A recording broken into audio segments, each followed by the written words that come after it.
Подивіться на цю красу.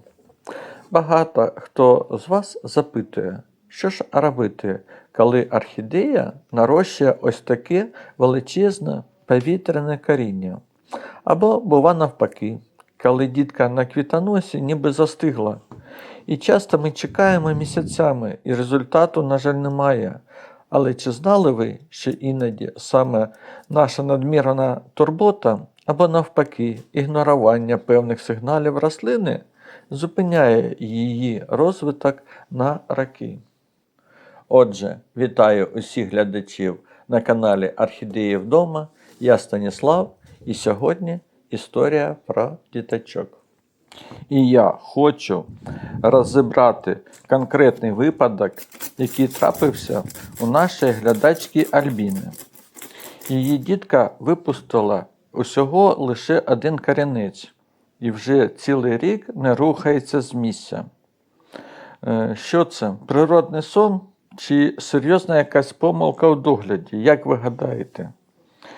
До речі, додивіться до кінця, бо я покажу покроковий план, як розбудити таку вперту орхідею і нарешті змусити її нарощувати і корінці, і листочки. Тож, давайте почнемо з самого питання. Ось що пише Альбіна. Чому дітка на квітоносі випустила один корінець і сидить без руху вже один рік? Що робити? Тож, дякую, Альбіна, за запитання. І я вважаю, що це класична ситуація завмирання. І зараз давайте розбиратися, як дати цій маленькій дітці поштовх до життя. До речі, бачите, матуся також зараз почала нарощувати нові корінці. І як ви бачите, раз кінчики розкуклені, то процес зріста зараз йде. Але багато хто зараз хоче почути відповідь на питання, чому виріс лише один корінець і ріст зупинився. Тож, що ж могло статися? Чого не вистачило цій малечі, щоб розвиватися далі? Я вважаю, що є три причини. Перша причина – це, як би так назвати, брак енергії від материнської рослини. Буває так часто, що орхідея-мама спрямовує всі свої сили на підтримку власного життя або цвітіння. До речі, на моїй орхідеї, як ви бачите, також подалі є квітоніс, який розвивається. Тож, дітка може випустити всього один корінець для самозбереження і завмерти. В мене, правда, вона випустила десь приблизно біля 5. Але листочки, як ви бачите, у моєї малечі дуже малі. Другий момент, про який я хочу сказати, це низька вологість повітря. Корінці у орхідеї дуже чутливі до сухого повітря. Особливо ось недавно закінчився опалювальний сезон, і якщо корінці не відчувають вологи навколо, вони перестають рости, щоб не втрачати вологу всередині. І вони, ніби так, знаєте, чекають, коли наступлять кращі часи. Тож, щоб уникнути цього моменту, я думаю, ви зрозуміли, навіщо я ось отак от зробив навколо орхідеї таке махове гніздечко. І третя причина, я вважаю, що це відсутність стимулу для самостійного життя. Поки дітка отримує хоч якийсь мінімум через квітоніс, вона може не поспішати нарощувати власну кореневу систему. І їй, можливо, потрібен якийсь такий легкий стрес або якесь правильне стимулювання, щоб зрозуміти їй, що вже пора розвиватися самостійно. Отже, причини, які я назвав, і, звісно, вам буде цікаво, які ж дії потрібно зробити, щоб ці причини змінити на виправлення ситуації. Тож, по-перше, якщо бракує енергії, які дії? Я вважаю, що потрібно зняти навантаження з орхідеї мами. Якщо вона у цей час гонить квітонос, якось у моєму випадку, то візьміть і відріжте його. До речі, якщо в цей час орхідея квітне, то, звісно, тут треба вам вже вибрати. Я б, якщо так, був один корінець на квітучій орхідеї, я маю на увазі дітку, звісно, я б відрізав би і квіти. Друга причина, коли низька вологість. Ви тільки що бачили, що я робив. Я створював, так би можна сказати, локальні тропіки. Я взяв мох сфагнум і обклав всю орхідею, корінці цієї орхідеї мохом.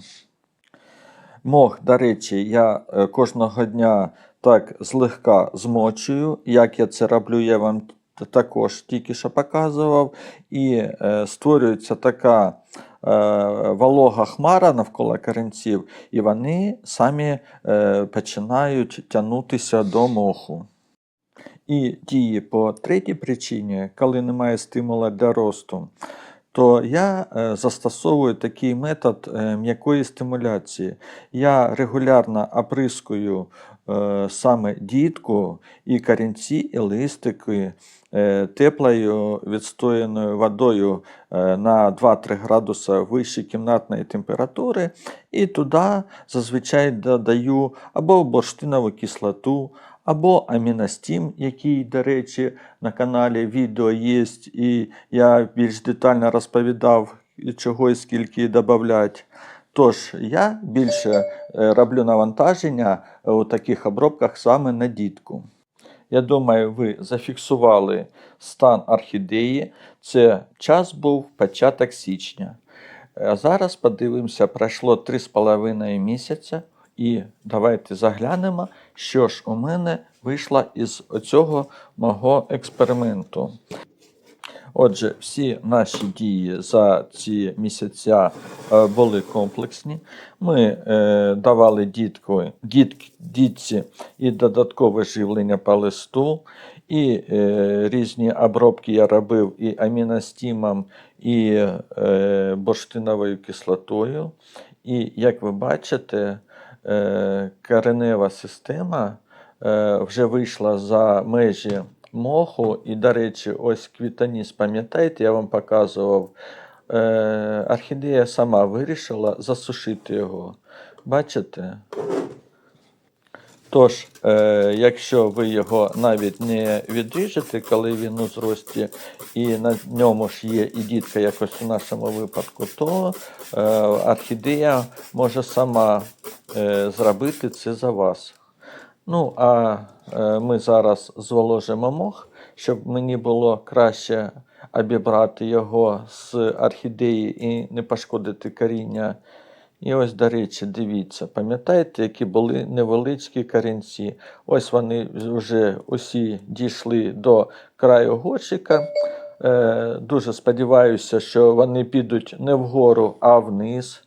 Ну, для цього також старайтеся тримати оцей верхній шар моху таким вологим. Не треба його робити дуже мокрим, а так, кожного дня, якщо ви трошки будете оприскувати, то корінці будуть тягнутися саме до вологи.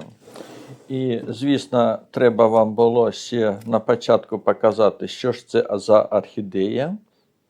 Ось бачите, це Aisin Spot Leopard. І отримати дітку саме від такої орхідеї, я думаю, що кожен орхолюбитель дуже-дуже бажає.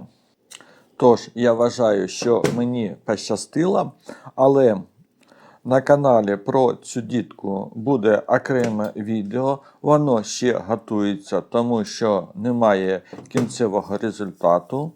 Але в мене є відеоматеріали, які я починав робити з самого початку, коли на квітоносі тільки-тільки появилася така нова бульбочка.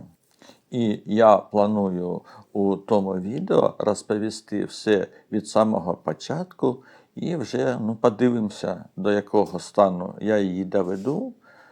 Тож чекайте, колись через місяць, 2-3 буде відео саме про цю дітку. А зараз я хочу сказати кілька слов про зайву турботу.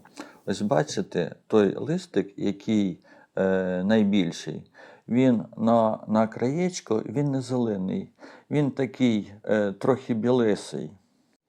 То це і є зайва турбота, а вона була у тому, що я дуже близько підставляв саме дітку орхідеї до лампи, і процес фотосинтезу був порушений.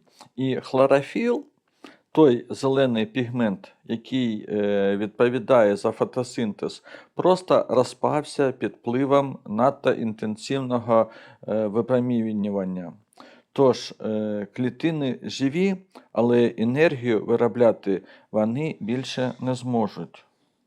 Тож я вчасно помітив помилку і прибрав орхідею подалі, а цей листочок так і залишиться, мабуть, білим уроком мені на майбутнє. І ось зараз, мабуть, найцікавіший момент. Як же ж буде виглядати коріння орхідеї через 3,5 місяця. Як ви пам'ятаєте, листиків було усього 2 дуже маленьких. Зараз 1 дуже маленький, 1 середній і 1 оцей белесенький, трохи побільший, тобто вже 3.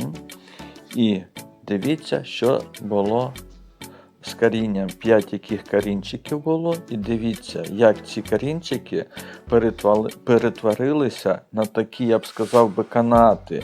Вони розгалужені, і їх дуже-дуже побільшало. І, можна сказати, мох спрацював на всі 100%. І, звісно, малечу у такому стані можна вже буде відділяти і висаджувати у нову посадку. Тож, Альбіна і усі глядачі, до речі, у яких також дітки так застряли у рості. Що я хочу сказати, що не бійтеся діяти, створіть їм правильну вологість за допомогою, як я створив, за допомогою мого сфагнуму. Дайте додаткове живлення по листу, обережно, до речі, зі світлом та добривами. І головне, майте терпіння. І вже скоро ви будете тримати в руках ось такий самий результат. Успіхів вам і пишного цвітіння вашим орхідеям. І як завжди наприкінці я прошу вас поставити лайк, поділитися посиланням на відео зі своїми друзями і, звісно, не забувати про канал Орхідеї вдома і заходити до нього знову і знову. А на сьогодні хочу сказати на все добре. Бувайте!